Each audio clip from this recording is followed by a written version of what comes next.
The story I want to tell you today is a story about me making myself miserable. And I've told it many, many times in many different places, so this is kind of a repeat. I'm a repeat offender.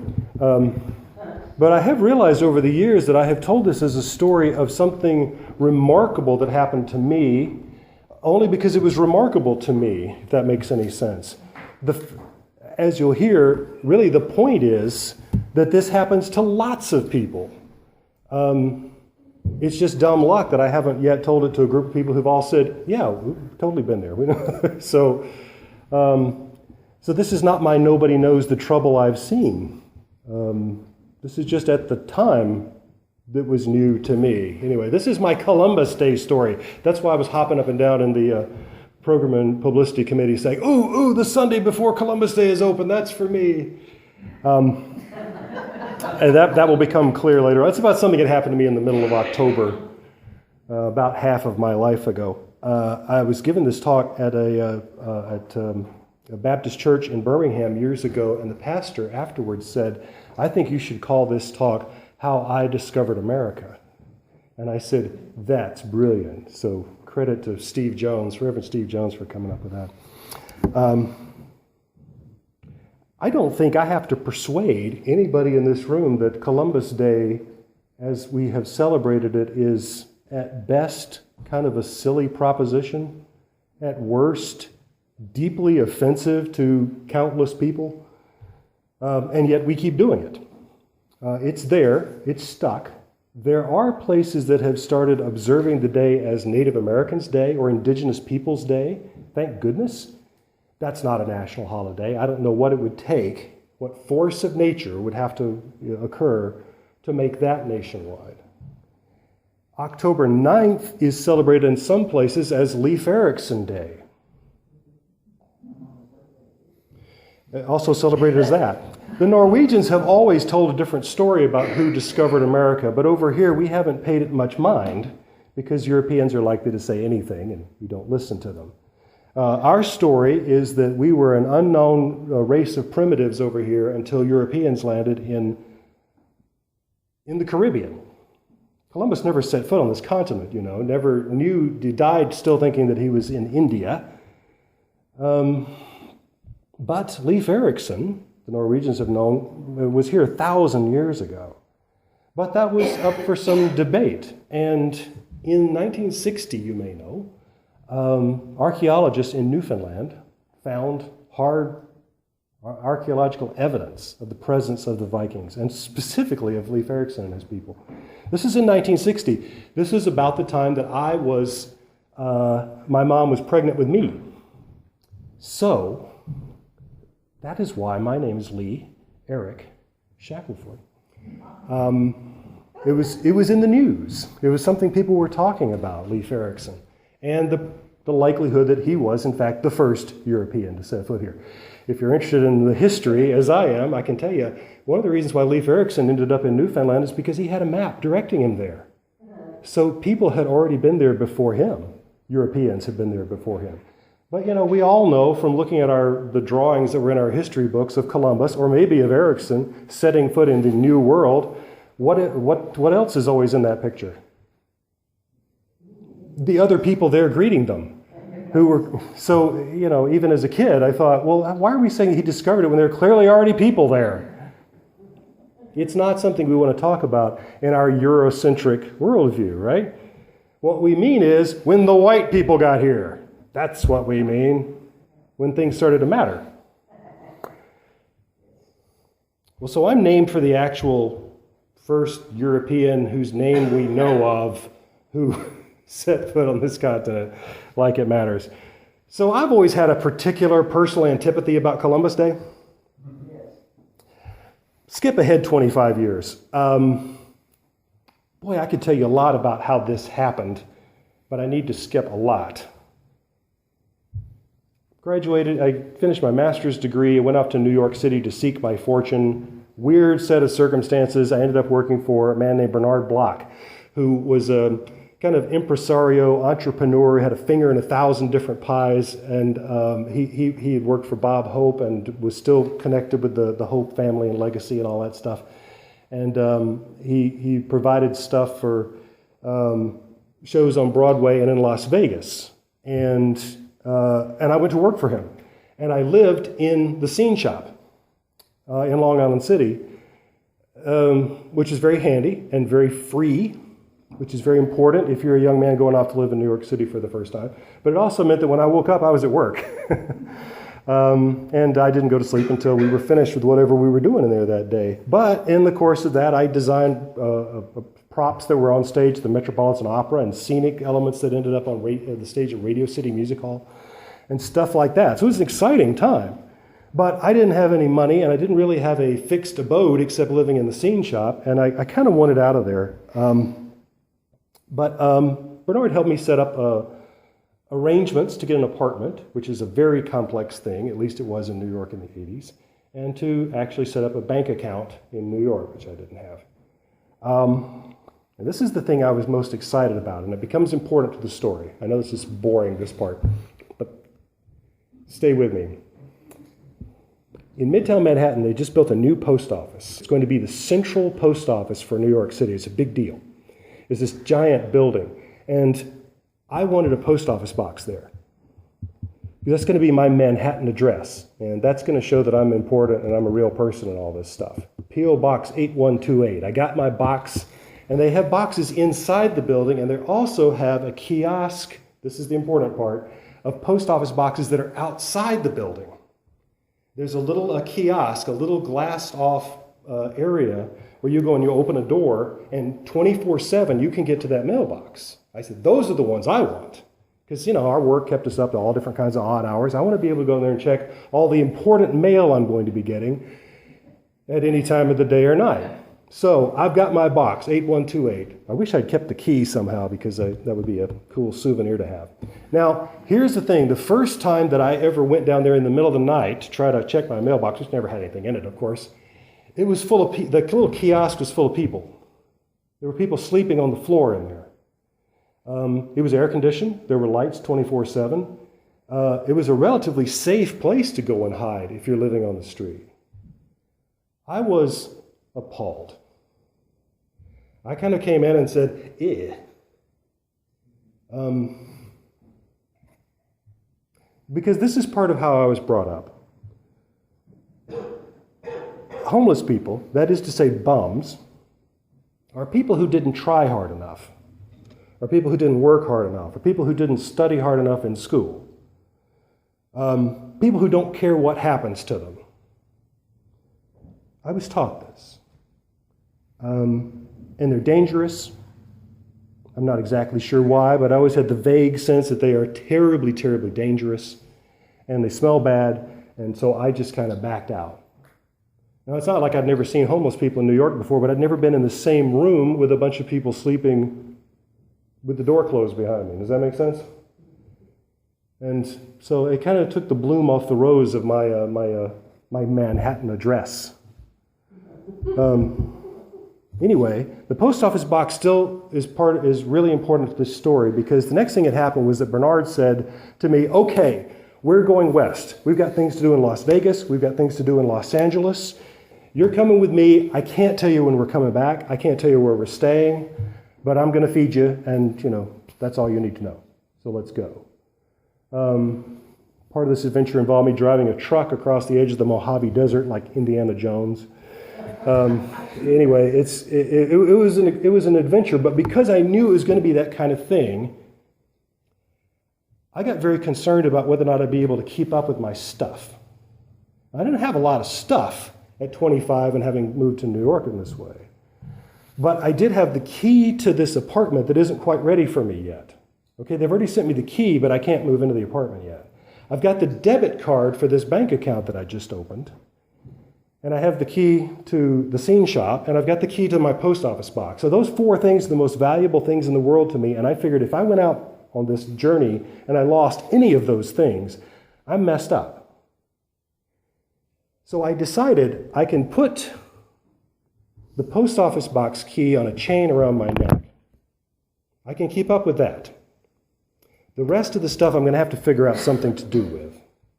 I can't leave it in the shop because it's really not a safe place. That's a terrible, terrible part of New York where the shop was. Do you know The Maltese Falcon? This is one of my favorite books, Dashiell Hammond's Maltese Falcon. It makes a great film with Humphrey Bogart and Mary Astor and all those. One of my favorite things in Maltese Falcon is that, spoilers, because the book's 80 years old, Sam Spade gets possession of the falcon at one point, which means he's got the treasure. It also means that the people who are looking for it will kill him. So he's got to keep it and also not have it. So he does a brilliant thing.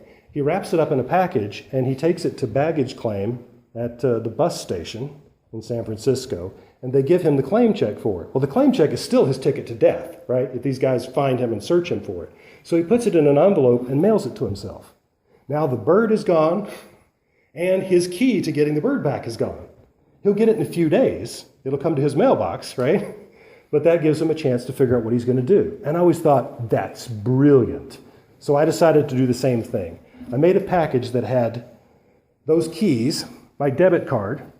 So these are the things that matter. So I put all these things into a box, and I mailed them to P.O. Box 8128. And then I left town with nothing, literally nothing, except my faith in Bernard, who had always taken care of me, and that key around my neck. Well, we're gone for a month and a half. And lots of interesting things happen along the way. But after a while, I said, I really need to go back. And Bernard said, well, I've got to stay in Los Angeles and do things. I'll send you back to New York, and we'll reconnect when I get back into town, okay? Because there's plenty more to do. The work never ends. So he puts me on a plane in Los Angeles Airport on Saturday morning. This is where timeline becomes important. It's Saturday morning, and I just have a few bucks in my pocket, and I spend most of it buying something to eat at the airport, which is probably $10, and it was probably, a fistful of fried chicken or something. I arrive back in New York City. I've got probably $5, if I'm remembering this right. I go to the post office, to that kiosk, with my little key, ready to unlock things, and the door's locked. They've added a lock to the door while I was gone to keep out the bums. Well, all I got to do is go upstairs to the main office, right? It's Saturday afternoon. All is well.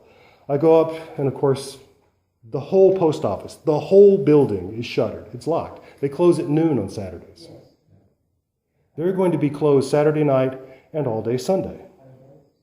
I didn't know another living soul in New York City, and I don't know how to reach Bernard, and I don't know when he's coming back. Well, I was carrying with me about 50 pounds of luggage. I don't know what all I had with me. I just remember that it was really cumbersome. I think it was mostly dirty clothes, right? So I've got the dirty clothes I have on and a giant suitcase full of dirty clothes. So the first thing I want to do is get rid of all that stuff. Now, I know this is something you can do, because I saw it in Maltese Falcon. I go down to Grand Central Station, and I put my luggage into baggage claim. Now, they'll keep it for a week for $5. So I've either got to carry this stuff around with me for a day and a half, or turn over my last amount of money to them so that they can keep my bag. And I decided to do that. I don't know if that's mistake number 12 that I made here or not, but in any case, I gave my last amount of money to the folks at Grand Central Station so they could keep my bag. Well, now I'm fancy free. I've got nothing but the clothes that I had on and no money in my pocket. I've still got my little blue key around my neck. It doesn't do me any good. But I'm at Grand Central Station where people sit and wait for trains, and I said, this is great. I'll stay here. I was 25. They don't like people staying in Grand Central Station. I had some friendly policemen explain to me that I can't live there. And in fact, because everybody wants to go and stay in there, you've got to have a ticket in your hand. At least this was true in the mid-'80s. If you don't have a ticket for the train you're waiting to get on, you got to get out. So I'm on the move. One of my favorite places in Manhattan is the New York Public Library, 42nd Street and Fifth Avenue. And I said, I will go to the library. I've seen lots of guys in there, frankly, sleeping over their books, and they may have been homeless or not. I don't know. but I knew it could be done. And so I sat in there and tried to read, but I'm already getting hungry. Closing time comes, and it occurs to me, yet another thing that I've seen in movies and often wondered if it would work. Can I go in the restroom and sit in one of the stalls and pull my feet up so that they can't, security people can't shine their light into there and see? Can I stay in the bathroom while they lock the building up? So I tried that, and it worked. By sitting, with my feet up and everything up on the toilet inside a locked stall, and security guys would come in every now and then and shine a light on the floor. And so as long as I kept my feet off the floor, I could stay in there. And I really thought that I had gamed the system. I thought, this is brilliant. This shows what a genius I am, because the place is not full of other guys in there, right? I must be the only guy in the history of homeless people in New York who has figured out that you can spend the night in the restroom in the public library. One of the quests for people who live on the street is running water, is clean running water, is a toilet. I've got it all in there. I'm spending the night in a public restroom, but I don't know what would have happened to me if any of the security guys in there had caught me doing that. But I figured out this is the advantage of being tall, I figured out that if I turned sideways sitting on that toilet, I could put my feet on one wall and my head on the other, and I could actually sleep a little bit. If you try that, you are inevitably awakened by the sudden realization that you are toppling over and you are about to fall on the concrete floor. But that's how I spent Saturday night. Sunday, the library opened again, and I hung around in there for a while, and I heard the chimes of St. Patrick's.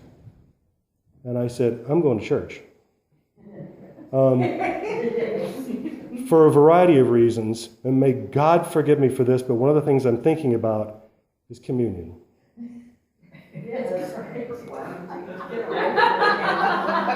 Because it's something to eat. I'll have a few of those, please. And it's not exactly. Can I have several of those?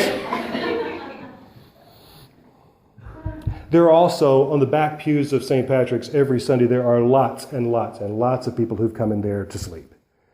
And I was there, I think I was in there all day. Nobody ran us out. So score one for St. Patrick's. And another thing to mention about this is that if you ever have to be homeless in New York, may I recommend doing it in the middle of October? That while I was sometimes saying, of all the stupid luck, I am out here in this situation because of dumb luck. On the other hand, this could have been happening in February. And August in New York is no fun either. But I was out there in the middle of October, and it was actually walking around the street, it was pretty nice. So, things could certainly have been worse. And yet, it's now been 24 hours since I've eaten anything. I'm wearing the same clothes that I think I had actually worn on Friday, anyway, and I've spent the night in a public restroom. So the smell of myself is starting to get to me, and it's clear that it's starting to get to other people around me. And this may surprise you to know, but this is really the first time this has ever happened to me, that people really couldn't get close to me because of what I smell like. And I don't know what I looked like after this brief time of not being a white boy of privilege. But people wouldn't make eye contact with me either. They could see it in my eyes. There was something. I would walk down the street and people would move out of the way. Now, here are some answers to some reasonable questions that you may have. Why didn't you go to a homeless shelter? They're all over Manhattan. They are. I don't know where they are. There really aren't signs pointing you towards them. I could have walked up and down every street on that 11-mile long island, and I'm not sure I ever would have chanced to cross one of them. I don't know how to go to one of the homeless shelters. Also, I am terrified of them.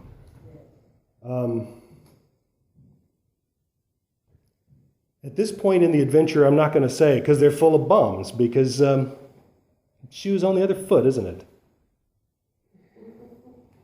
why didn't you go to Covenant House? I do know where Covenant House is. Now, Covenant House is one of the great Catholic ministries of the island. And there are signs pointing you towards Covenant House.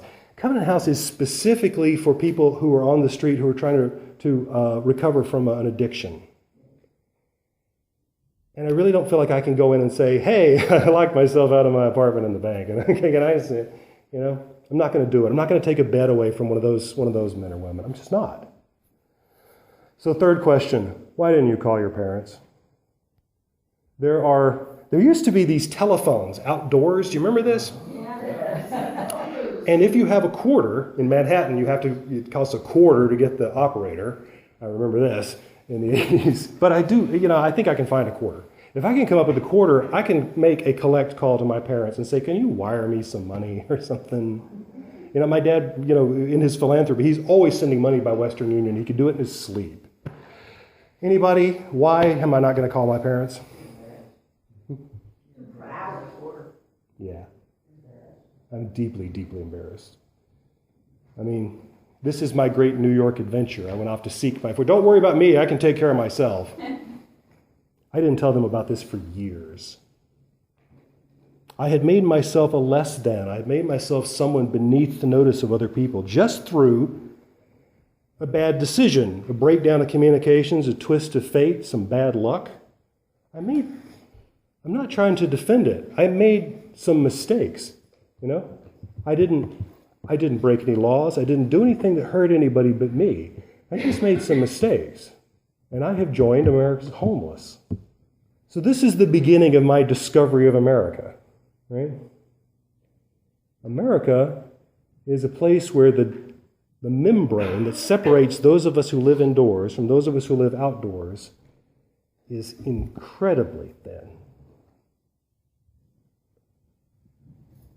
I honestly don't remember much of the rest of Sunday. I'm sure I slept somewhere. I think I went back to the library, but of course that's all kind of a blur. But I know I hadn't eaten anything. I have a sort of a flashbulb memory of early Monday morning seeing a man digging through a garbage can looking for something to eat. It's something I'd seen 100 times in New York, of course. And for the first time, I watched him carefully to see what he was going to come up with. I think with the thought, can I do that? Monday morning, back to the post office. It's 7 a.m., that's when the post office opens. I go up to open that big door, and it's locked too.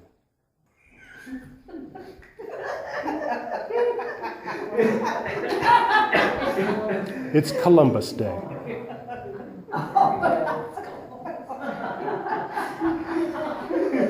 And it's okay to laugh, if only at the irony of the boy named for Leif Erikson being done again by frickin' Christopher Columbus. I didn't think it was funny at the time. So I'm in for one more whole day of having no place to sleep and nothing to eat and being kind of a menace to society, apparently, because people are definitely avoiding me. And I sat on the steps in front of the post office and just looked out at the street, and really, it's really sort of dawning on me how quiet the street is for 7 a.m. on a Monday morning in Manhattan. The thought goes through my mind, maybe I can go to Chemical Bank and I can sort of talk somebody into the fact that there are people there who know me. Bernard made very sure that I had a teller there who knew me, but, it's Columbus. The bank is closed. I sat on the steps looking around and I saw the same people that I had seen, because there are neighborhoods of homeless people. And I saw people that I was beginning to recognize by now. And they looked different to me. And I think that's really the point that I would call how I discovered America. America is the land of dreams, and New York City has always prided itself in being our greatest accomplishment as a city. It's a city of skyscrapers 100 stories tall, where financial fortunes that can rock the world are made every day. And in the books and the magazines and the TV shows that entertain 1 billion people every day come from this little island. And for the people I saw on the street that morning, and me, all of those riches and treasures are constantly in sight and hopelessly out of reach. And that's the America that I suddenly saw clear and plain. And I felt a kinship with those other homeless people on the street. And as soon as I felt that, I understood how false that is. Because it's Monday, and I've been locked out of my stuff for another day. But federal law prohibits the post office from being closed 3 days in a row. Tomorrow is Tuesday, and I'm getting in. I am probably the only one of the homeless people on the street who's going home tomorrow. For a lot of these people, the guy digging through the trash can looking for something to eat, this only ends when they die. It's hard to do a census of the homeless because they don't have doorbells you ring and they don't have phones you can call. But one of the best estimates of homelessness in America comes from this massive public service project. You may have heard about this in the year 2009, where city services all tried to go out and literally count the people that they could find out on the street, which means that the number is probably woefully small because you can't find the people who have crawled into somebody's attic or under a car or any of the other things that the people do. So this is the lowball guess, the bare minimum number of people in these United States on this January night in 2009 who were spending the night, here's the quote from the census, in a place unfit for human habitation. And that was 643,000 people. So call it 1 million. The study ascertained that 1 out of 3 of those people had a disability of some kind, most of them something profound, and 1 out of every 8 of those people was one of our Gulf War veterans, basically swept into the trash. Again, I'm not sure how I got through Monday night, but Tuesday morning at 7 a.m., the post office doors were open, and I went inside and I asked them for the key that I'm sure that they mailed to everybody to let them get into the kiosk. They gave me my key. I opened the kiosk. I went down there with my little blue key and I opened box 8128, and there is my cardboard box with all of my stuff in it. And I don't know if I wept or not, but I rather fancy I did. I went to the bank and I withdrew some cash, and I went down to Grand Central Station and reclaimed my luggage. And since it has all of the other clothes that I own in it, and I went back up to my apartment in Queens, which, there's a letter in there from the landlord telling me that I can go to the apartment now. So, as I figured. Somewhere along the way, going to the apartment in Queens, I passed one of those restaurants where they sell whole chickens cooking in the window in a rotisserie. You know what I'm talking about? Yeah. I remember taking one of those chickens home and a 2-liter Coke, and I sat down on the bare floor in my apartment. I didn't have any furniture. And I sat on the floor, and I remember eating that whole chicken. This troubles me a little bit. I don't remember disposing of the bones, and I've often wondered. My view of the people who survived by remaining in constant motion on the street was, as you might imagine, changed forever. I really needed, I now see, as a middle-class, Christian, straight, white boy of privilege, I really needed to have that prejudice knocked out of my head. And it succeeded. That did it. Now I see them and I remember how I ended up among them. I made a mistake. I had some bad luck. I had a weird twist of fate. That's how they got there too. For a variety of reasons, I spent the next 20 years in Birmingham, Alabama, which is a city of 1 million people and hundreds upon hundreds, of course, of them homeless. And again, 1 out of 3 of them has a profound disability of some kind. And again, anywhere between 1 in 8 and 1 in 5 of the homeless in Birmingham are our Iraq and Afghanistan veterans. I voluntarily spent a lot of time with the homeless people in New York in Birmingham. Because I no longer felt a distance from them. And I learned a lot from hanging out with some of these guys. Here's a practical thing, and see if this surprises you, because it surprised me. The best homeless shelter in Birmingham was one that I often volunteered at, called the Firehouse, because it really was a firehouse. It used to be the fire station. And people love to stay at the firehouse. It's safe in there. It's really comfortable. The city doesn't support it. It's supported entirely by contributions and by fees paid by the guests. So you can stay there all night, but it costs you $7. Now, this would have been the early 90s that I'm talking about, mid-90s. In the mid-90s, staying at the firehouse cost $7. Thunderbird, Wild Turkey, MD 2020, Wild Irish Rose, in the mid-90s, they all cost about $3. If you gave somebody in Birmingham a $5 bill, what's the next thing he's going to do? He's going to try to raise those other $2. Because there's only so much that cheap alcohol can do. And if it's cold outside, see, I didn't learn this in biology in class. I didn't learn this in college. I learned this from these guys on the street. This idea that alcohol will help you when it's cold outside, that is a myth. It is a those of you who work in medicine, you know, that is a terrible understanding of what alcohol does to your body. And but it's a very pervasive myth. But these guys on the street, they know. Being drunk and being out on the street when it's cold, you'll die. They've learned it the hard way. I'm telling you about my life 20 to 30 years ago. I'm telling you a story about how there was a shell around my heart protecting me against people who live on the street. And this is about how that shell got broken off. But I'll tell you something else, and this is really the main reason why I was all on fire to come up here and talk to you today. That shell is growing back. I can feel it. And there's a conventional wisdom now in big cities that giving money to people who are begging on the street is the worst thing you can possibly do for them. And I can tell you all the economics if you really want to know about it. And the numbers make sense. The explanation makes sense. What they need is public services. What they need is an infrastructure that supports them. What they need is a way off the street. Well, of course. But if they say, I haven't eaten all day, telling them that what they need is better government doesn't do anything for them. And yet, I don't want to pay into a system that actually hurts people in the long run. So I'm torn. I love Asheville. It's one of the things I love about living here. The last time Karen and I were there, we were talking about this. There were a lot of homeless people on the street when we were there. And they were constantly kind of tugging at us and saying, can you give me $1?